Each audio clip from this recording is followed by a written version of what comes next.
We can start, madam, now. Okay. Good morning, everyone. Myself, Dr. Shyamla, Assistant Professor from the Department of Community Medicine, Tahur Medical College and Hospital, and also I am a member of Indian Public Health Association. And it's my pleasure to be a moderator for today's webinar on breastfeeding week. On behalf of Tahur Medical College and Hospital and the Indian Medical Association, Chennai, Medavakkam, and Tamil Nadu chapter of the Indian Public Health Association, I warmly welcome you all to our respected speaker, faculty members, doctors, students, and participants who have joined us for today's World Breastfeeding Week webinar. World Breastfeeding Week is observed every year from August 1st to 7th to create awareness about the importance of breastfeeding and to encourage mothers and families to support it. Today's webinar, Sustain, Strengthen, Thrive Actionable Pathways for Breastfeeding Support, brings together experts to share practical knowledge that can help to improve the health of both mothers and babies.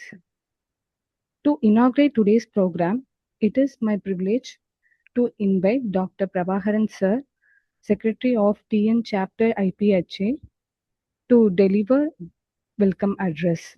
Sir, I kindly invite you to address the gathering. Very good afternoon, everyone. So we are organizing this seminar to celebrate World Breastfeeding Week. So we have taken few topics, important topics for today's seminar.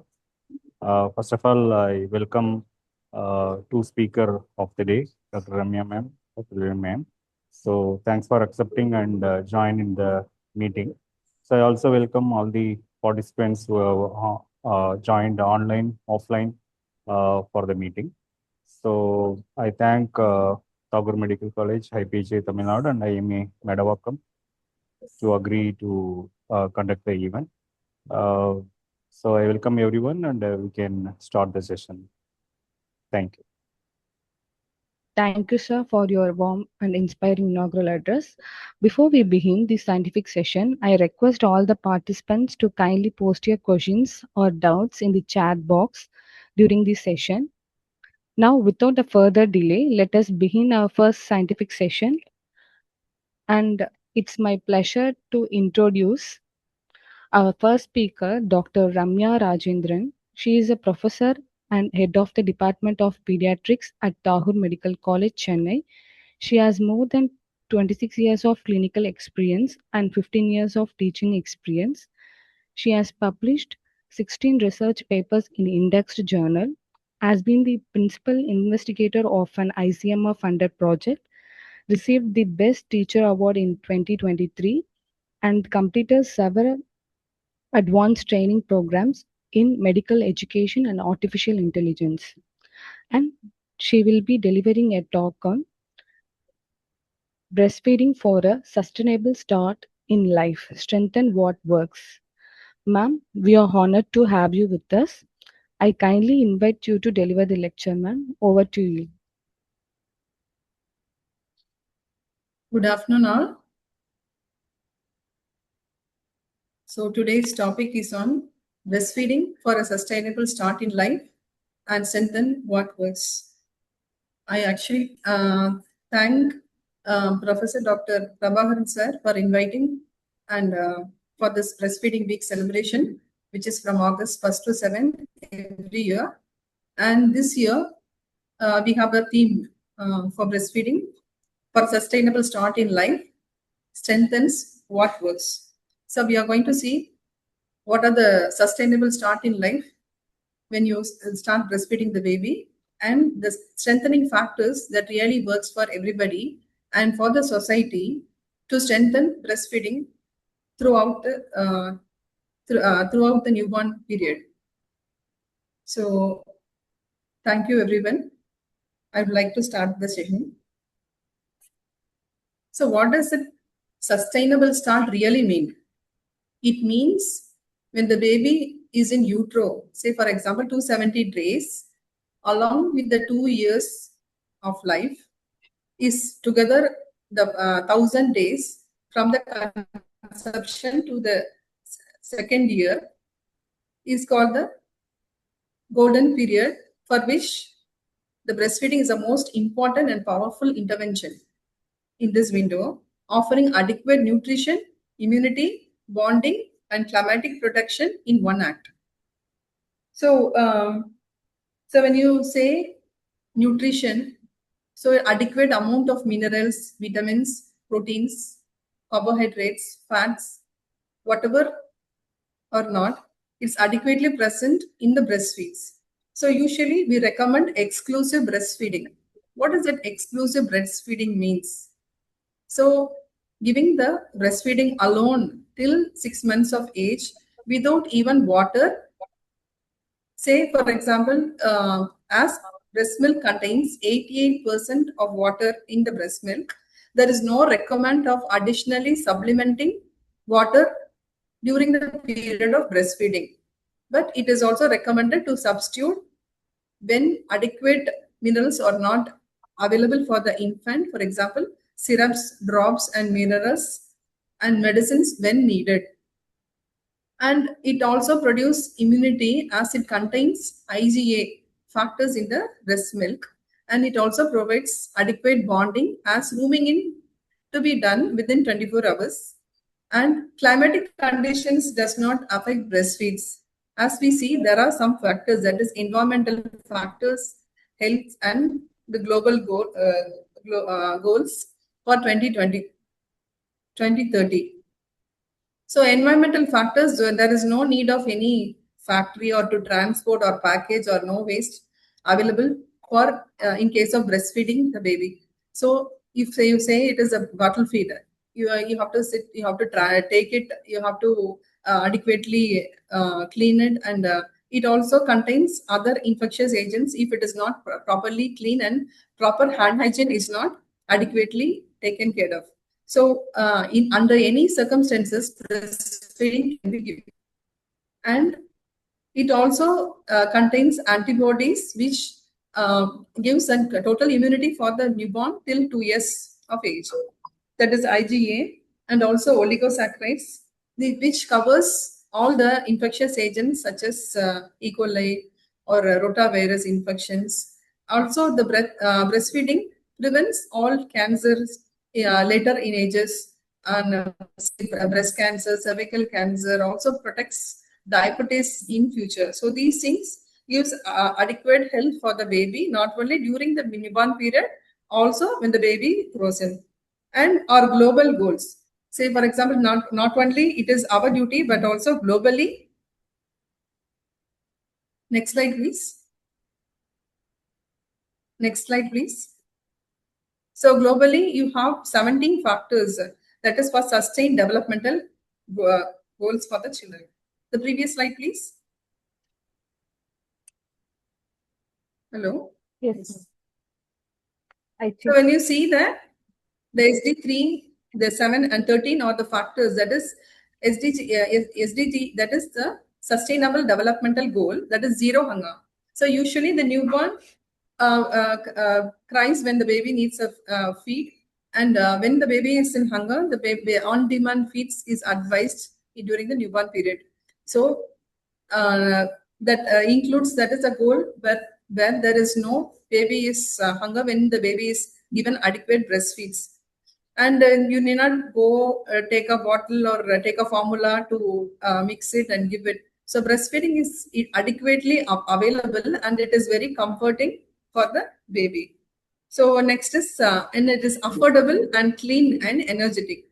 So the breast milk contains 67 calories, and it is adequate for the newborn baby, and it is easily affordable. You need not go purchase anywhere, and it is very clean. When you breastfeed the baby, you have to clean your breast before the feed. So it is adequately.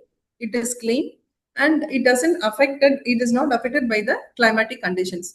So as the goal 2030, the Sustainable Developmental Goal, all the infants gets adequate feeds and adequate nutrition, and epidemiologically, it decreases the morbidity and mortality during the newborn period. Next slide, please.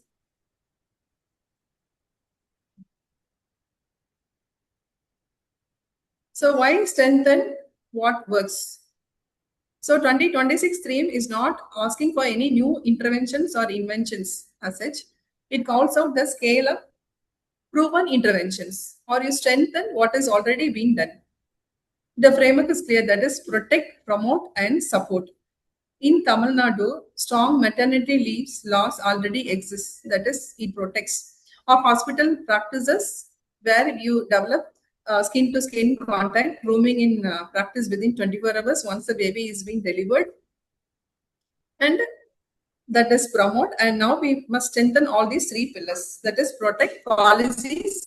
Maternal leave, that is around 26 weeks of leave is given for the mother, and according to IMS Act enforcement, adequate recommend of lactation rooms in the hospitals or work areas where the mother is being working, and workplace rights where the mother is giving 2 breakups per day till the mother is feeding the baby. And the BFI, that is baby friendly hospitals, are initiated to develop the breastfeeding activity even during the work area and workplaces. And skill lactation counseling, it's not like routinely whatever we do. Now currently skill lactation counselors are available for counseling the mothers. At least we can make in our hospitals one counseling to the mother per day as an initiation for better awareness and initiation of breastfeeding. And support, that is family engagement. Not only the mother is involved, but whole the family, her husband, her in-laws, and what caregivers in the home, whomever is taking care, everybody should be involved to promote the breastfeeds. Also, workplace lactation rooms and community peer groups. That is, if the mother is having not adequate knowledge, even after repeated counseling, they can interact with the mothers in the peer groups among the community, thereby improving the breastfeeding. Yes. Next slide, please.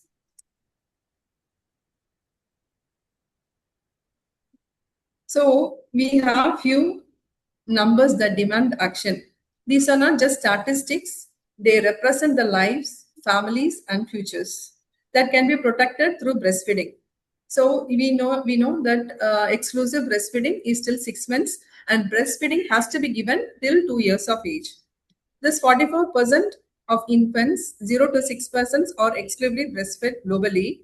For below, the target WHO target is around 50%.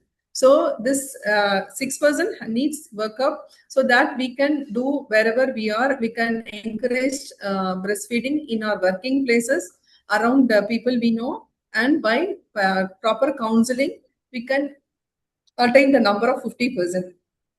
And around 8 lakhs deaths can be prevented by giving breastfeeding worldwide, throughout, thereby improving the nutrition and immunity among the children, thereby preventing the children from protecting them from dreadful diseases and commonly encountered problems such as pneumonia, otitis media, diarrhea. All those things can be prevented by giving adequate breastfeeding.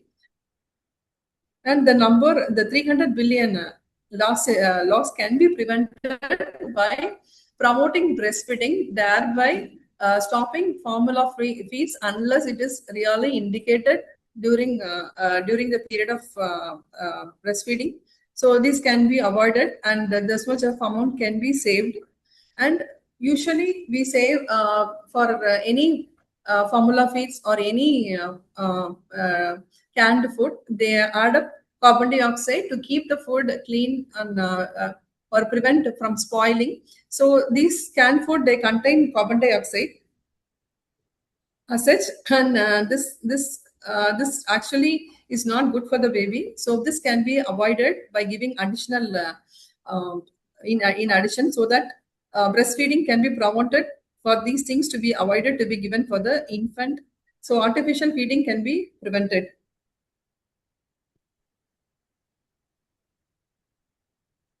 So benefits for a baby, a foundation for life. So usually during initiation of breastfeeding, colostrum is the baby's first vaccine, which contains lots of antibodies, immune cells, and it contains adequate amount of fat, nutrients, minerals, all antibodies, which promotes the even stem cell, which promotes the nutrition as well as the immunity of the baby, which is secreted in the first 3 to 4 days of life, and which produces an adequate protection to the baby, thereby reducing the diarrhea, pneumonia, and ear and infection up to 50% in the first few years of life. And long-term health, it prevents low risk of obesity, type 2 diabetes, asthma, and other allergic conditions that will lead the disease into the childhood till the child grows in. And also it produces breastfeeding adequately contains omega fatty acids, which gives a good cognition for the baby and gives a higher IQ, and cognitive outcomes are good across the populations.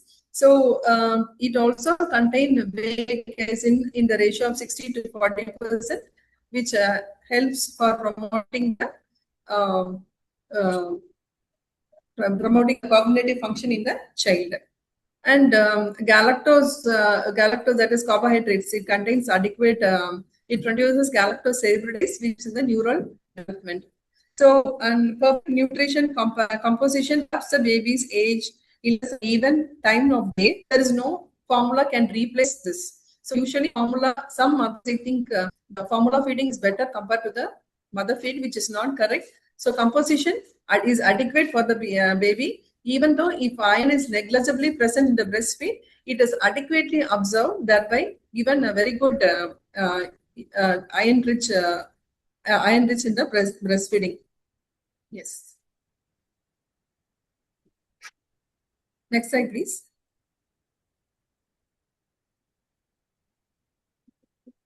So what are the benefits for the mother as well as for the planet?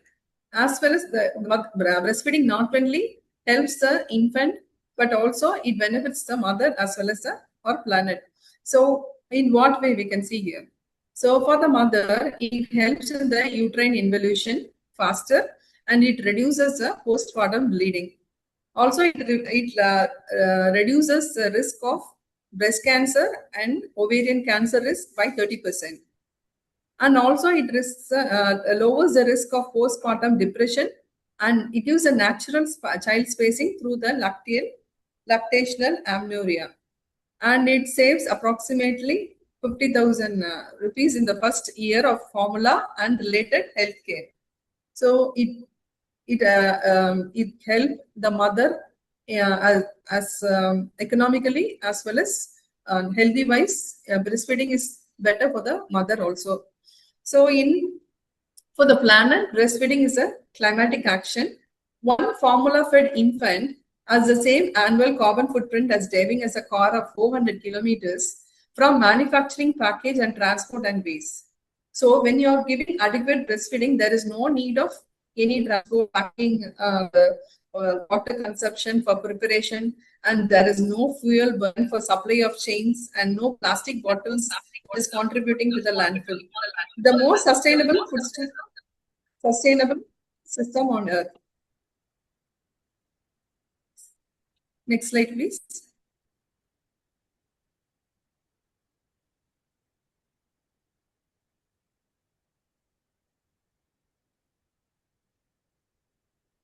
So what help the practices? Early initiation is our easiest and highest initiation of breastfeeding within an hour is the NSSK program, that is Navjat Shishu Suraksha Karyakaram program. Is says within an hour breastfeeding should be initiated if in a healthy individual, once the baby is being delivered, the baby is put up in the mother's abdomen where the baby crawls in, and naturally the baby starts feeding on the mother when the baby is a normal infant.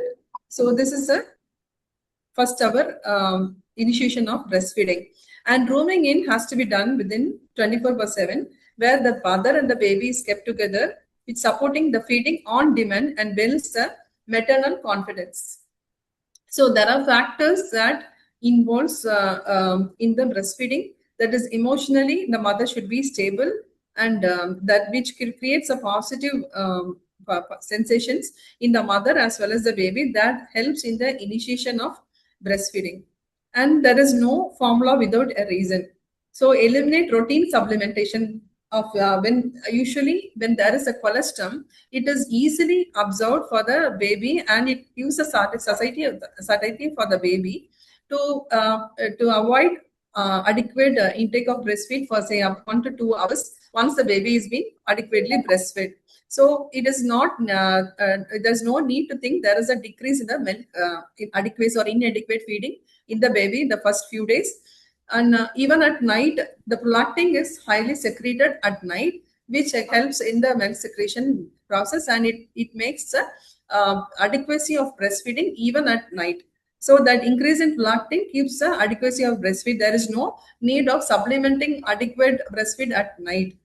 And trained lactation counselors, skilled, dedicated, gives a skilled, dedicated support for every mother, and it gives a adequate support to the family also, who are really worried of the breastfeeding which is not adequate.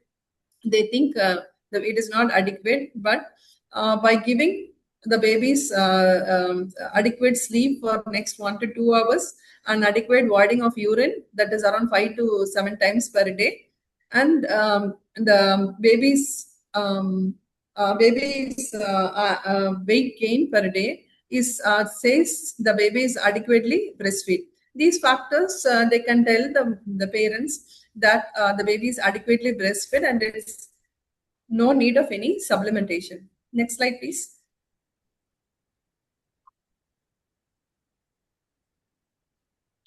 So what works in the family setup? So we have seen how the family has been supporting in a newborn during the newborn period, and especially twins, which need 4 people in the family. So the whole family provides adequate care for the baby as well as supporting each other for the breastfed infant. In India, 70% of feeding decisions are influenced by the family. We must counsel the whole family, not just the mother, which involves husband, grandparent, and the community. So regular antenatal checkups should be done for the mother, and manage the household chores should be adequately managed, and promote emotional encouragement from the husband. Promotes the breastfeeding in the baby. And the grandparents are expected to share supportive practices, not myths about insufficient milk. And also some myths like giving honey at birth, soon after birth, sugar water, or donkey milk. All those things should be avoided. These things may lead to sepsis in the baby, and even go for necrotizing enterocolitis if the mother and the grandparents and the family is not adequately advised on the same. And regarding the community, normalize public breastfeeding, form the peer mother support groups, which helps the mother to gain adequate confidence on giving the breastfeeds. Next slide, please.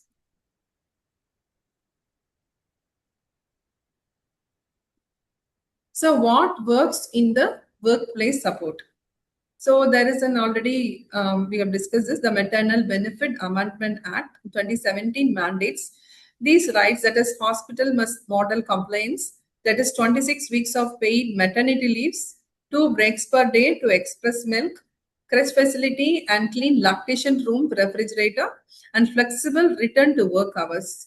So if it is not feasible, and you can also expect the mother to express her feed and kept in the room here for 6 to 8 hours. And the breast milk can be stored in the freezer, in the fridge, that is in the freezer with a single door for around, you can keep it for 3 months. But when it is defreezed for minus 18 degrees centigrade, it can be kept at 6 months.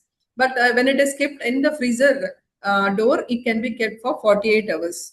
These things can be told to the mother for maintaining an adequate breastfeeding throughout 2 years of age and exclusive breastfeeding till 6 months of age.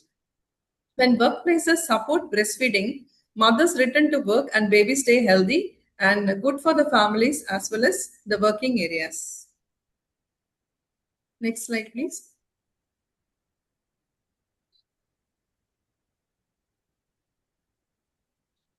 So, what are the barriers we still address? Despite breastfeeding being the best nutrition for infants, several barriers prevent successful breastfeeding.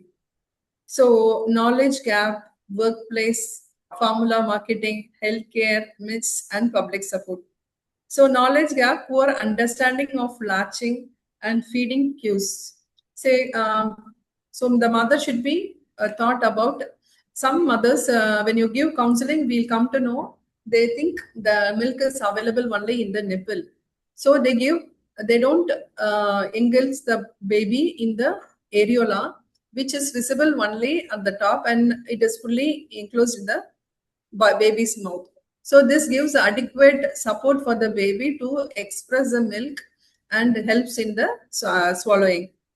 So this will lead to poor latching, which results in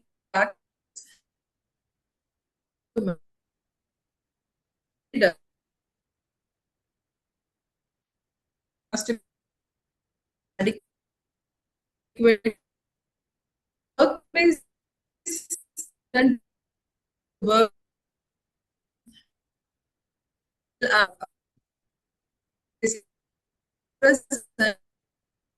of how much they can take care of the breast milk even when it is expressed, and a separate lactation room for the working mothers to support adequate nutrition for baby.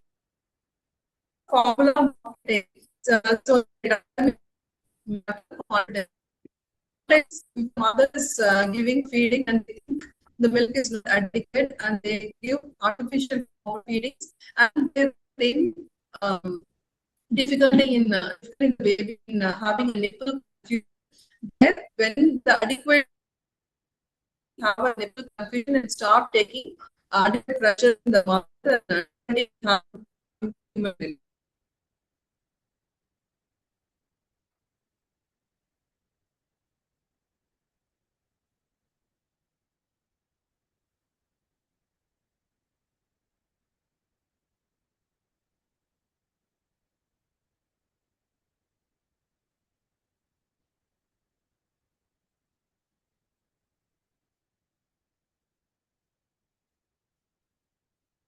Recording in progress.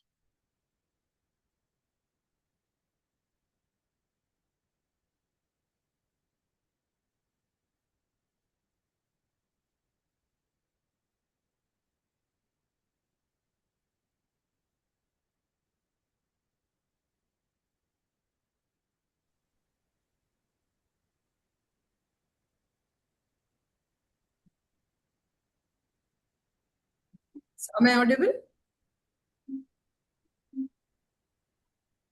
Am I audible? Yeah, ma'am. Now you are audible. Yeah. Okay. Sorry, got disconnected. So, so in formula marketing, it results in nipple confusion in the baby and it undermines the maternal confidence.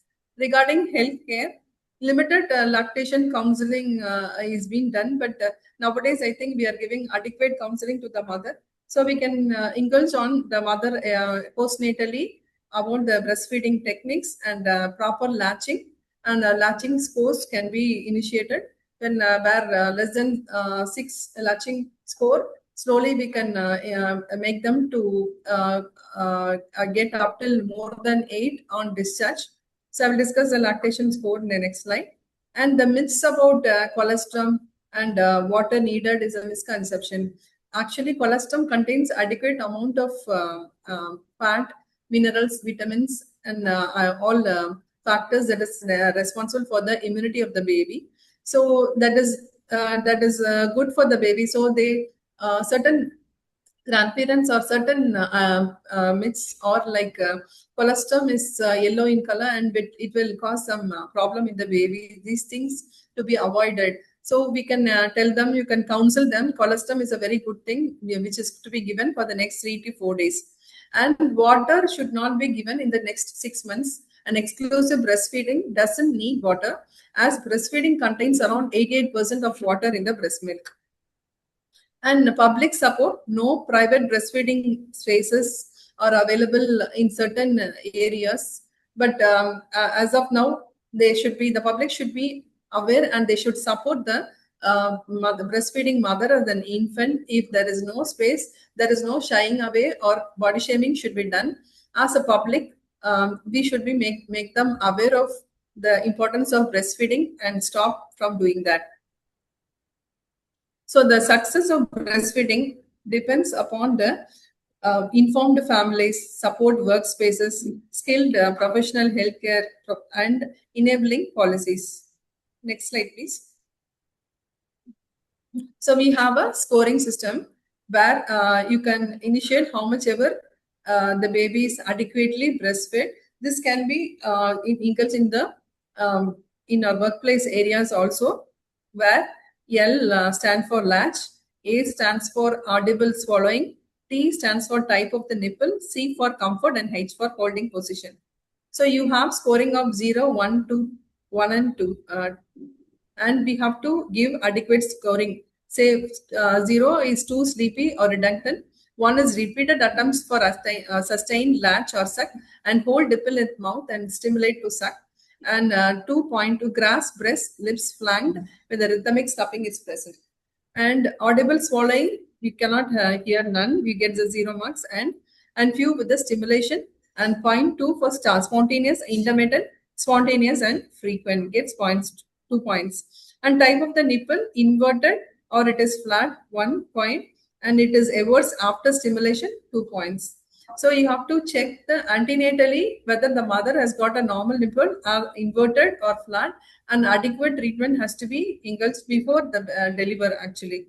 So this helps in adequate breastfeeding in the baby. So when the mother says the baby is not latching properly, it's better to check the nipples during your regular rounds and during the at home also. If there are any inverted nipples, the nipples can be brought out by giving simple syringing techniques.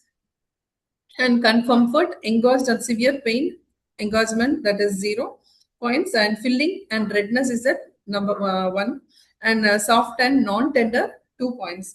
So when it is the mother is fully the mother's nipple is full, or breast is full, there will be adequate fluid, adequate breast milk is available. And if it is soft and non-tender, then it is not an issue. If it is tender, we need to check whether it is getting infected also, we need to check. And regarding the position, and full assist 0, and minimal assist 1, and no assist 2 marks. So to total of more than 6 during the first 3 days. And before discharge, the mother should get at least 8 marks. That shows the proper latching is being done in the hospital or hospital practices. And if 10 points, it's fully adequate. Next slide, please.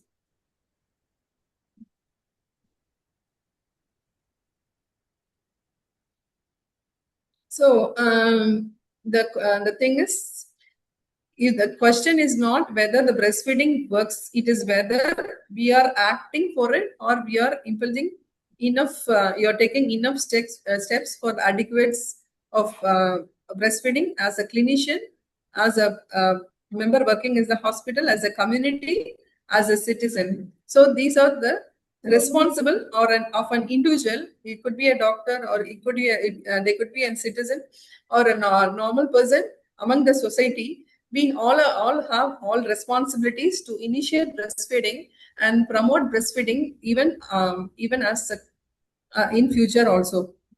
So as clinicians, we can counsel at every ANC during delivery and PNC visit, prescribe breastfeeding like a medicine.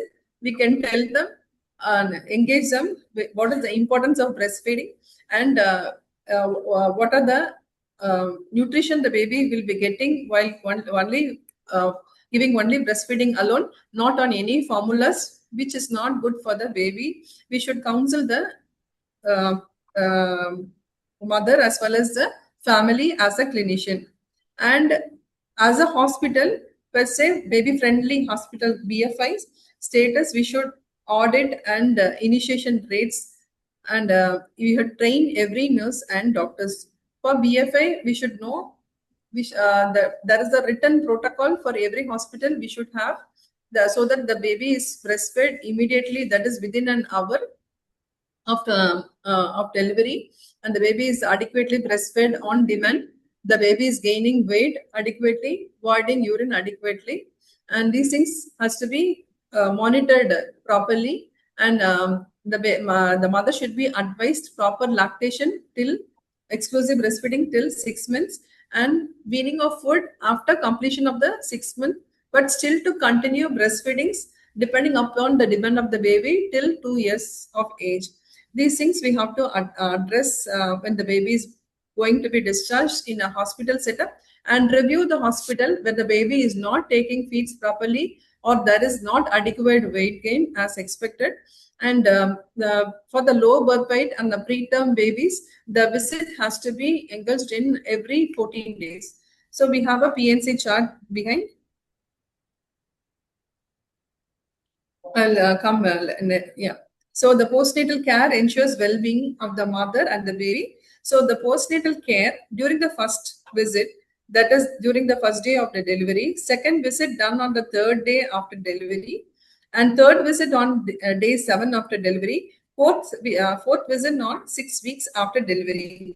And additionally, for when there is a preterm baby and a low birth weight baby, that is, the visit has to be done on 14th, 21, and 28 days. So postnatally, once the baby is delivered, we should adequately follow the baby, follow and advise the baby when and then needed, to encourage adequate breastfeeding in the baby. Whether the baby is getting benefited by the breastfeeding, it is given adequately, or they are supplementing any other thing, the baby has to be followed, and vaccination should be advised. Previous slide, please. This is regarding the postnatal care as a hospital. So as a community, support one breastfeeding mother 1 week, challenge the myths and normalize the feeding regularly. As a citizen, the demand breastfeeding, baby-friendly public spaces, and enforce the IMS Act, which is already discussed, advocate for the workplace rights as a citizen, and invest in breastfeeding. It is the most sustainable, most equitable, and most powerful interventions we have for child survival, maternal health, and our planet. Next. Yes. Next one. So I think so breastfeeding is for sustainable life, and what is important we have seen, and the factors which is very important is all discussed. Thank you for patient listening. And regarding storage of breast milk in human milk banks will be discussed by Aarti ma'am. And thank you. Your advocacy helps create a healthier, more supportive world for mothers and babies. Together, we can protect breastfeeding, strengthen our families, and improve outcomes for the next generations to come. Thanks a lot.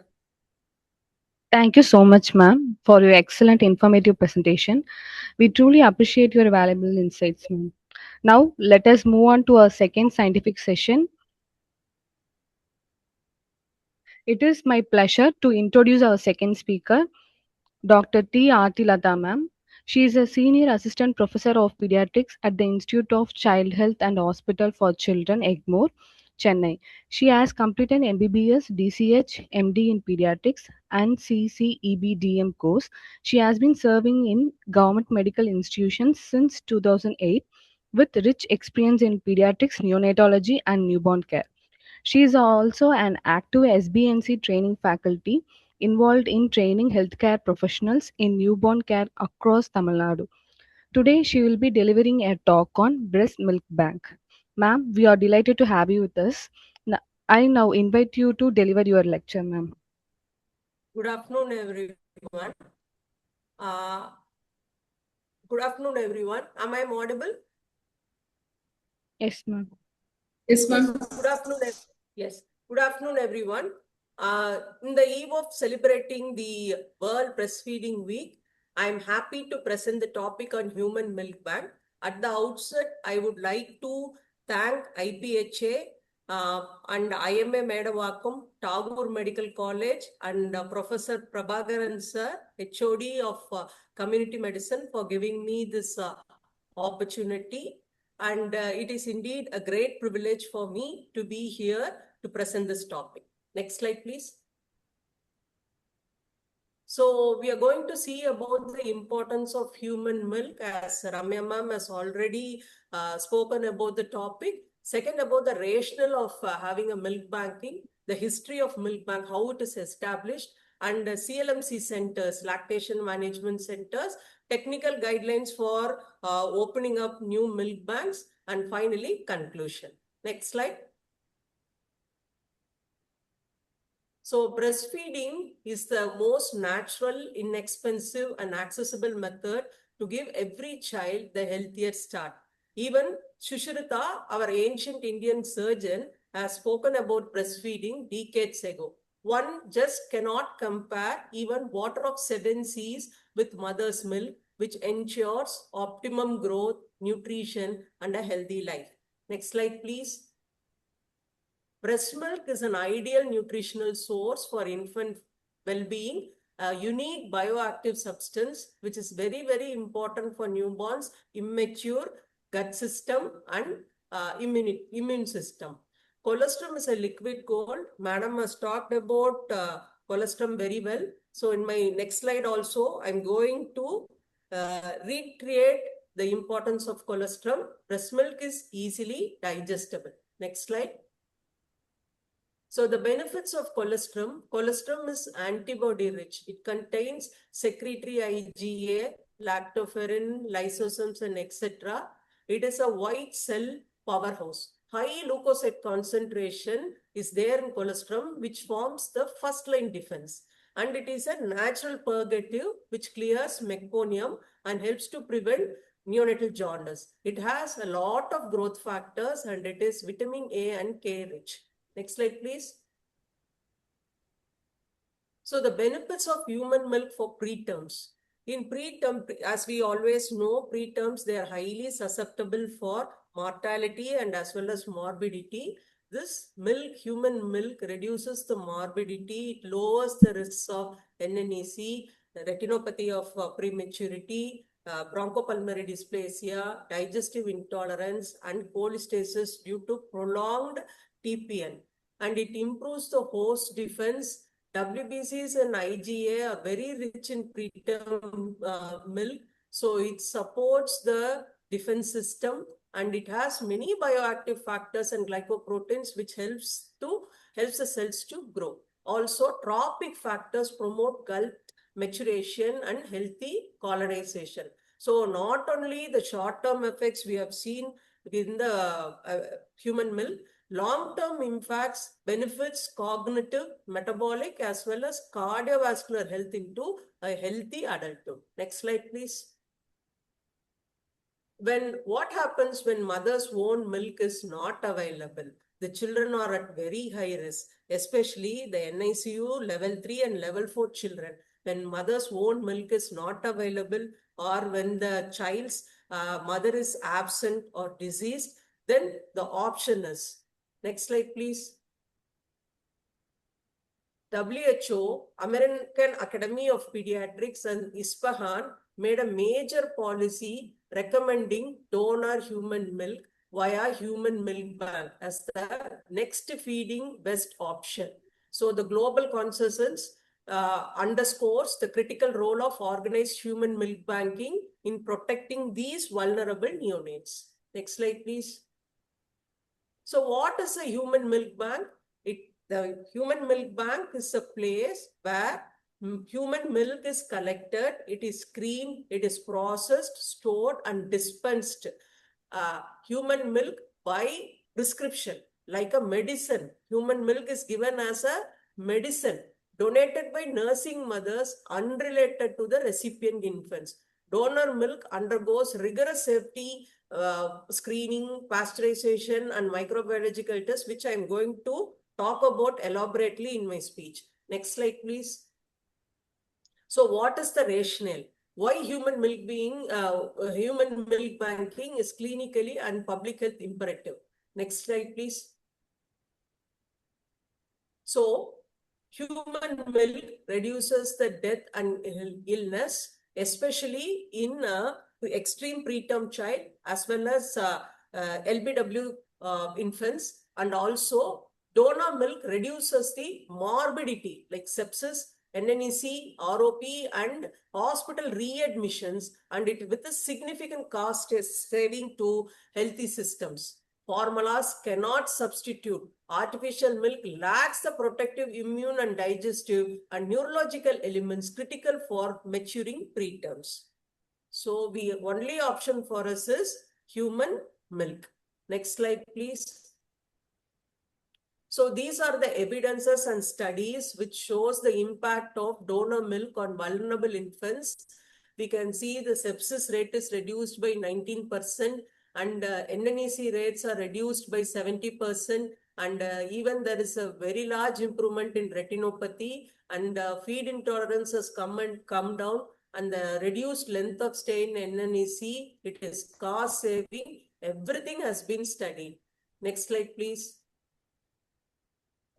So Indian burden, and India bears the highest global burden, around 2.7 million births annually, and 7.6 million low birth weights, and 3.5 million preterm births. 1/8 of SNCU admission, 47% of preterm, and 50% are LBW, with 30 to 50% of NICU neonates needing donor human milk. Next slide, please.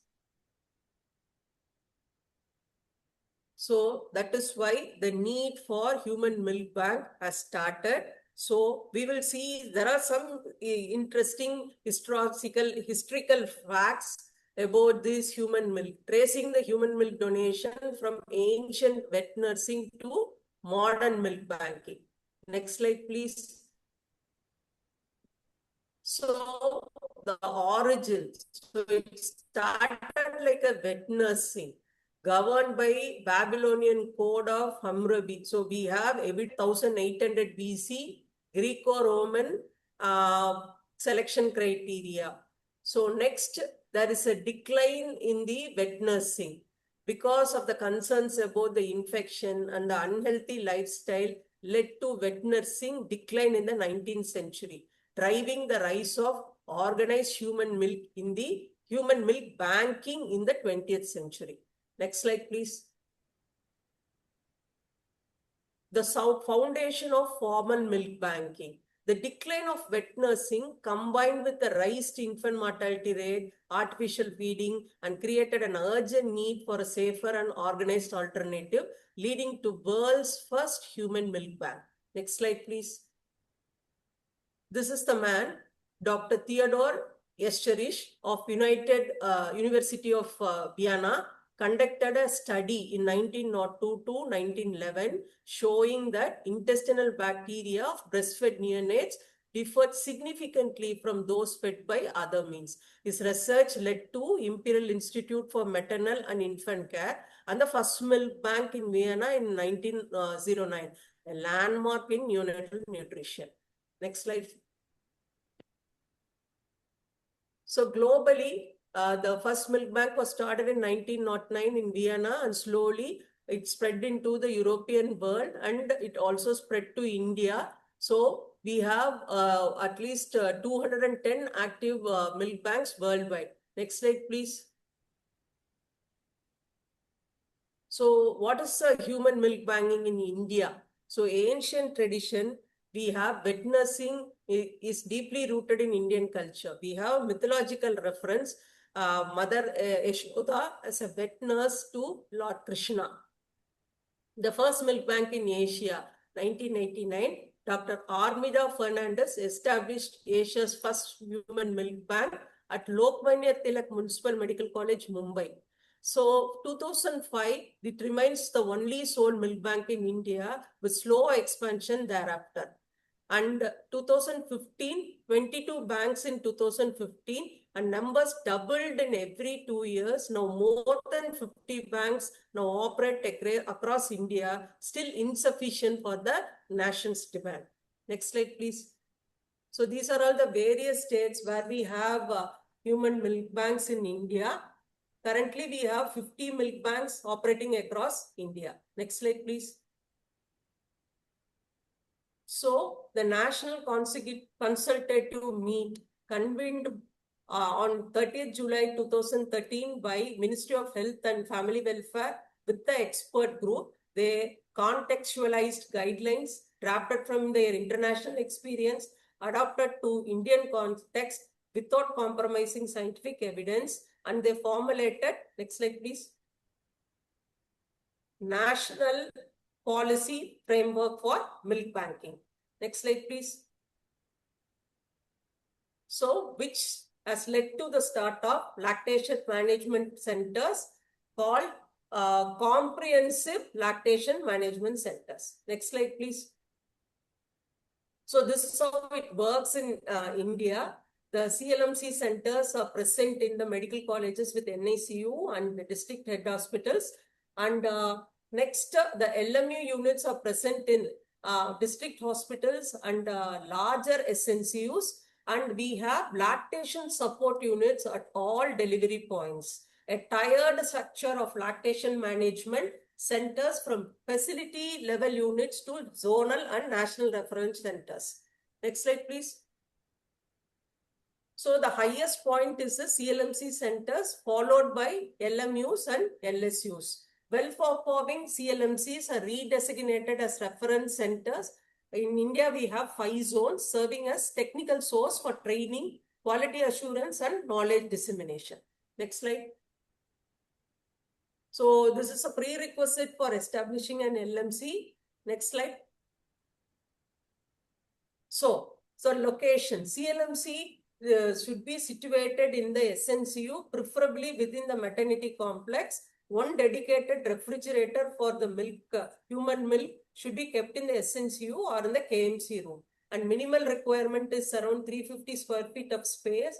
And we also need a milk processing and a storage area separate from other CLMC area. And we should provide adequate privacy and accessibility to mothers who are expressing, with sufficient space for staff and equipments and records. And we have to set up space for collecting, screening, processing, storing, and distributing DHM. Next slide, please. The essential areas of CLMC, we should have a proper reception and a counseling area, and we should give a private milk expression area, a minimum 6 expression station provided with electric pumps, deep freezers, and refrigerators. And we should need a cleaning and processing area, a separate dishwasher, autoclave unit, laminar airflow unit, water bath, etc. A negative airflow and temperature control is also needed. And it should be supported with very good microbiological lab, with a refrigerator and autoclave incubator and biosafety cabinets, and milk storage areas with 2 deep freezers, vertical and horizontal one, for post-pasteurized milk, and support areas like washroom, shower, and changing room, dirty utility rooms. Everything should be present in the CLMC. Next slide. So a proper guidelines and SOP are created from the national guidelines, and every person working in CLMC should adopt the SOPs that has been given. And the regular health checkups is required for all the staffs, and everybody is immunized against hepatitis B. Thorough hygiene standards have to be followed, hand washing and alcohol rubbing for 30 seconds. And proper gown, mask, and gloves should be worn before entering into CLMC milk bank. And all staff must complete a customized training program for CLMC operation before commencing the duties. Next slide.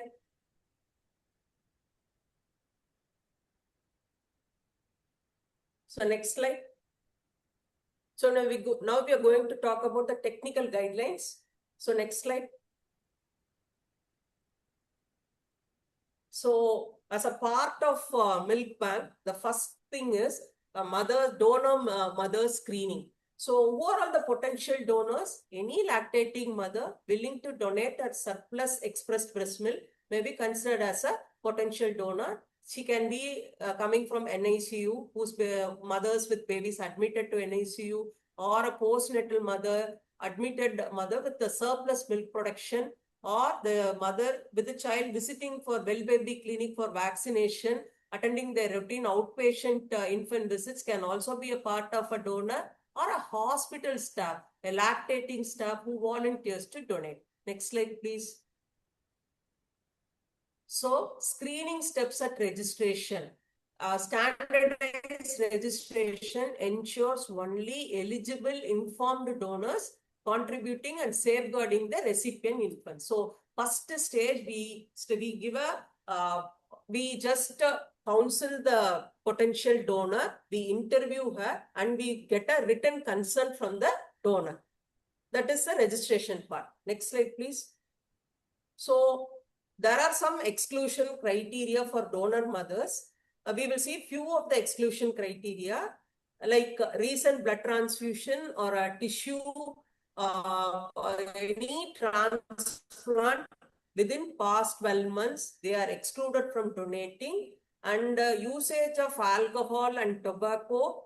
They are also under tattoo piercing in the past within 12 months. They are excluded, and mothers suffering from chronic infections like HIV, TB, hepatitis, leukemia, lymphoma, or on a chemotherapy in the past 3 years, they are also excluded. Not only the mothers, even if their partners are risk for HBV, HCV, or HIV, or venereal disease in the past 12 months, those mothers are also excluded.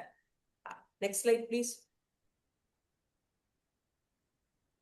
There are some temporary disqualification criteria, like any acute infection or reactivation of chronic infection, or whether the mother has a cough for lasting more than 2 weeks, or having a mastitis or a herpes of breast and thorax, or active herpes simplex or chickenpox, or recent vaccination. They have given guidelines. MMR vaccine within the past 1 month and varicella vaccine given within past 3 months. Those are all temporary disqualification, and it is time limited. The donor can resume once this condition resolves and the waiting period has elapsed. Next slide, please.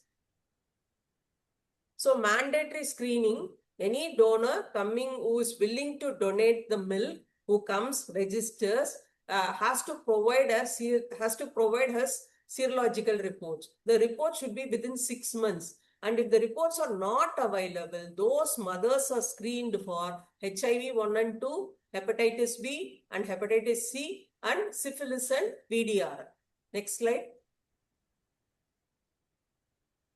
So the most important part is educating the mother as donor. Very, very crucial step in milk donation. So proper expression methods is taught to the mother. We can use either manual or pump-based technique. It should be tailored made to each donor. Next is the hygiene protocols. So the counselor there, lactation consultant or the counselor in the milk bank teaches the donor mother about hand hygiene, breast hygiene, sterile collection practices, and to ensure a safety and quality, proper labeling, cold chain maintenance, and timely milk delivery. Next slide. So after the counseling, mother is sent to the expression room. The milk expression can be either manually or can be through electric pumps. Next slide. So this is the breast pump which we use. Bulb type pumps are strongly discouraged due to the risk of microbial contamination. Next slide. So the collection bottles recommended is BPA-free hard plastic containers in 30 ml, 100 to 110 ml size with tight fitting lids. Polycarbonate, stainless steel, and soft ethylene bag containers are no longer recommended. Next slide. So this is the milk collection bottle and it should be properly labeled. Each bottle must be clearly labeled at the collection with the name of the milk bank. Along with that, every mother, donor mother will be given a unique ID number. The date and site of collection should be mentioned. The date of freezing, pasteurization, testing. Along with it, the date of expiry should also be mentioned in the bottle. Next slide. So logging of donor milk is very, very important. All incoming milk must be systematically logged at the receipt. Accurate logging enables us to determine the volume estimation, track total DHM received, and traceable audit trail linking each donation to donor ID, and inventory, real-time stock visibility to support efficiently. Next slide. So processing. How will you process the donor milk? When the mother comes, you get a written consent, you give a counseling, and then the mother goes into the expression area. She comes out with a bottle expressing the milk. So what will we do? If it is mother's own milk, if it is full bottle or not a full bottle, if it is required to be used within 24 hours, it goes straight to the refrigerator with a temperature of +2 to +4 degree centigrade. Or if it is not used, if the mother is willing to donate, it goes and it is not used within 24 hours, it goes straight to deep freezer of -20 degrees C. Or when the donor milk also comes in a full bottle or not a full bottle, it goes into deep freezer of -20 degree C. Pre-pasteurization storage is very critical step in processing. Expressed milk must be kept in a correct temperature from collection. This is to prevent the bioactive components and prevent bacteriological growth prior to pasteurization. Next slide. So what will we do? What will be the next step? We have frozen the milk. We have collected the milk from the mother and we have frozen the milk. The next step is pre-pasteurization thawing. So we do it as a slow overnight thawing and an emergency thawing can also be done. Slow overnight thawing, transfer the frozen DHM to a refrigerator within 24 hours to thaw it from -20 to 4 degree. This is the preferred method. Slow overnight thawing is the preferred method. In times of emergency where you run out of milk, you want the milk immediately, we can do an emergency thawing. Place the container in a warm water of 37 degree, keeping the water away from the lid and document the time and date. We can use an emergency thawing. Never ever do a microwave because it destroys the immunoglobulins and the antibacterial properties more than any other thawing methods. And once the milk is thawed, it must never be refrozen. Repeated freeze-thaw cycles increases the bacterial contamination. Next slide. So then comes cooling all the donor milk and aliquoting the milk. Cool it on a steel slab within a laminar flow system. Use a sterile stirrer for batch homogeneity. Assign a unique batch for that collection pool and aliquots under a strict aseptic condition. After everything, you should seal the container electronically to control the bacterial contamination. Next slide. So then comes the serial numbering. Unique number is allocated to each bottle with the electronic seal. Next comes the pre-pasteurization culture sample. One 10 ml sample of the pooled raw milk is collected in a sterile container from each batch for pre-pasteurization microbiological culture. Why sealing matters? Electronic sealing provides a tamper-evident barrier and it is the primary safeguard against the bacterial contamination before pasteurization. Next slide. DHM is tested for microbiological condition, mainly for Staph aureus and gram-negative bacteria. When we find a culture growth and a colony forming units of more than 10 to the power of 4 for Staph and 10 to the power of 5 for gram-negative bacteria, the whole batch is discarded. It will not proceed to pasteurization. Next slide. So why pasteurize? It eliminates bacteria while retaining the benefits of the component. It preserves vitamin C, lipid peroxidation, also inactivates CMV and HID. How frequently we have to pasteurize? Ideally undertaken daily to ensure a steady supply. So we have two methods of pasteurization. One is low temperature, long time, the recommended standard, and the other one is high temperature, short time. But we use Holder's method of pasteurization, which is a long time, low temperature. Then we give a heat to 62.5 degrees Celsius and hold it for 30 minutes.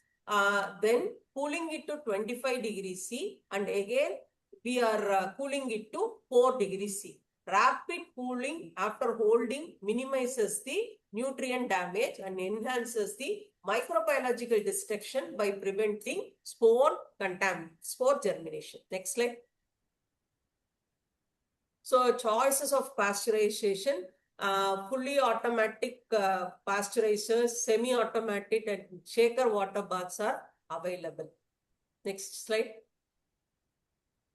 So in this slide, we can see the pasteurization maintains approximately or more than 90% of the macronutrients, micronutrients, vitamins, biological active substance, and epidermal growth factors and haptoglobin binding growth factors. Everything is preserved more than 90%. Less than 10% abolished are IgM and lymphocytes, wild salt dependent lipases, and lipoprotein lipases. We can see maximum number of products have been preserved. Next slide.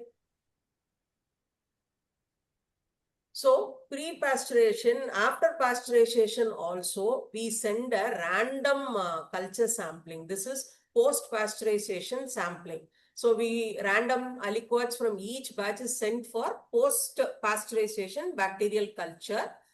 In between the interim period, the pasteurized milk is stored in a different deep freezer and it is stored at -20 degrees while awaiting the culture reports. And and it is not dispensed before the culture report. Once the culture reports is negative, the milk is transferred to another deep freezer when the culture shows no growth. Next slide. The shell life of DHM after pasteurization. So in the deep freezer, -20 degrees, we can store up to 6 months. After 3 months, there will be some lipolysis and it may cause a rancid taste, but milk remains safe to be consumed. Next, in the refrigerator, in the +4 degrees C, we use within 24 hours of refrigeration or thawing. When the milk is present in the room air or room temperature, use as soon as possible after thawing, ideally within 2 hours, maximum up to 4 hours. Do not open the lid of pasteurized DHM until dispensed. Avoid transferring into other containers to prevent contamination. Next slide. So these are all the critical temperatures as I mentioned in the previous slide. The fresh or raw milk, that is stored in a room temperature up to 6 hours. Refrigerator, unpasteurized milk should be used within 24 hours. In the freezer, unpasteurized or pasteurized milk in the -20 degrees C, we can use up to 3 to 6 months. Next. Next slide.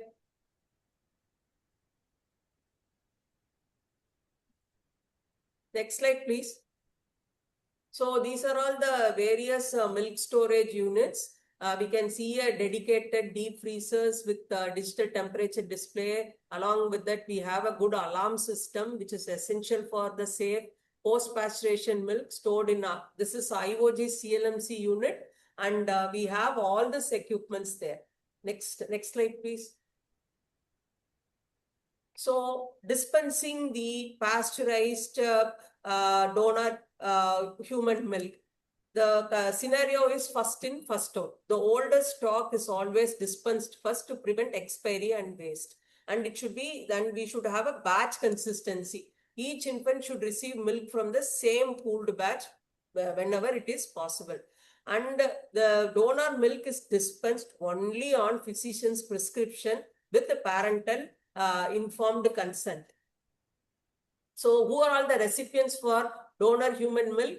The preterm infants until the mother secretes adequate milk, or the children with GI surgery requiring, or a sick preterm recovering from NNEC, severe IUGR, and infants of children with mothers with eclampsia, PPH, or fever temporarily or unable to breastfeed.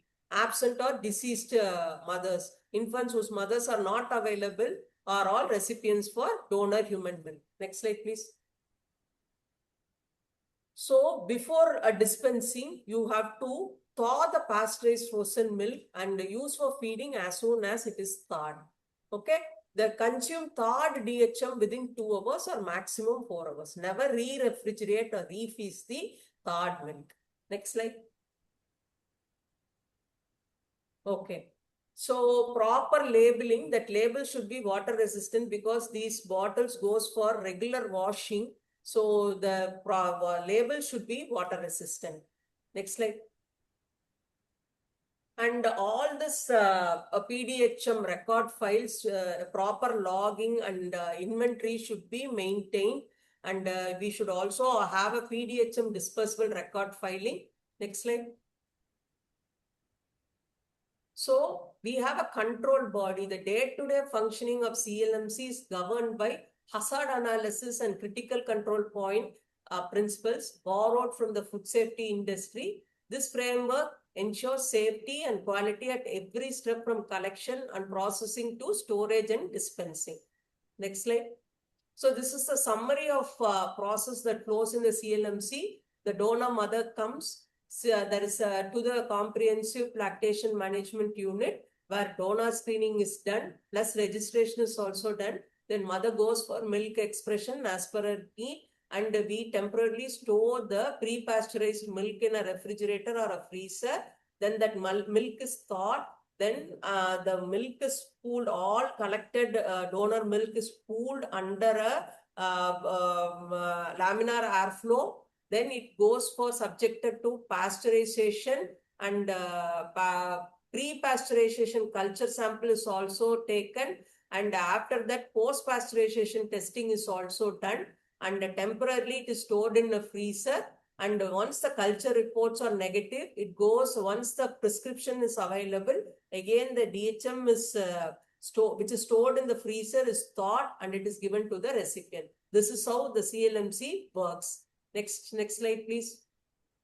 So what are all the newer initiatives that is done by the Indian government? We have a green corridor in Rajasthan.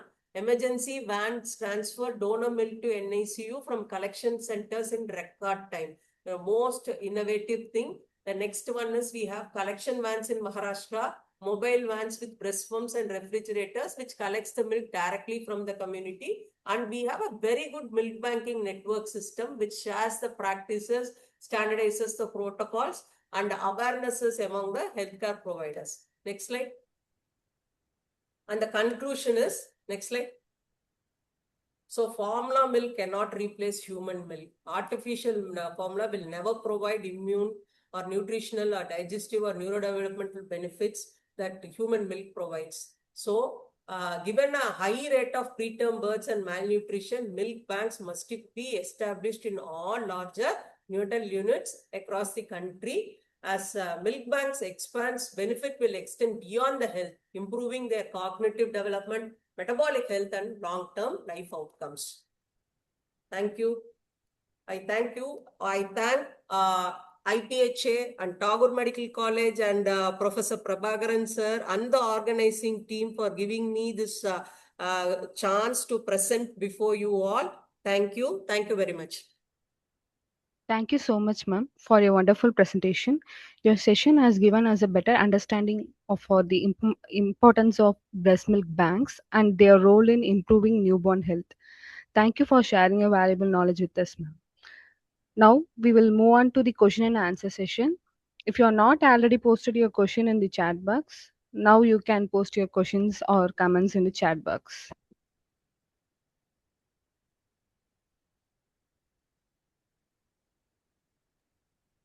Shamla, one question is already there in the chat box. You can read.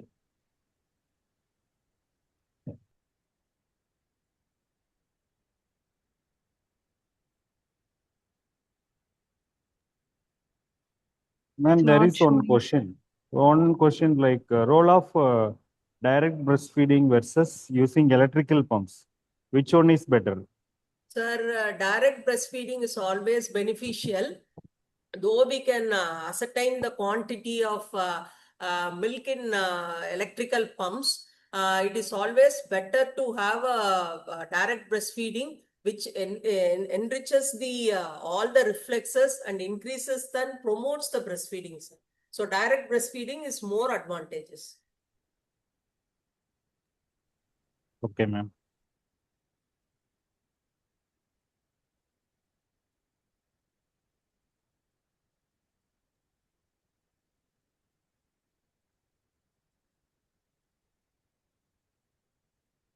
I think there is no more questions in the chat box. So at this juncture, I thank everyone participated in this session. Two sessions are excellent sessions. It gives insights about how important is the breastfeeding, how to evaluate. So we get new, advancement. What's happening in the state of art human breast milk bank and its utilization and policies. Thank you, both the speaker, Dr. Ramya Rajendran and Dr. Aarti Lata ma'am. Excellent presentation. You enlighten us in this area of breastfeeding. In the with the celebration of World Breastfeeding Week, it is a high time to know the technologies that currently we are following. I thank Dr. Shyamla for moderating the session. I thank all the participants who attended the session fully. This recording also we'll put up in the YouTube channel and share to you. Thanks everyone for joining. Thank you, sir. Thank you so much, sir, Thank you, ma'am. for your gracious vote of thanks. With this, we come to an end of today's World Breastfeeding Week webinar. Thank you to our esteemed speakers, our collaborating organizations, Tagore Medical College and Hospital, Indian Medical Association, Medavakam, and TN chapter of IPHA, and to all our participants for making this program a success. Let us continue and sustain to strengthen and thrive by supporting breastfeeding and improving the health and well-being of mother and children. Thank you all. Have a wonderful day.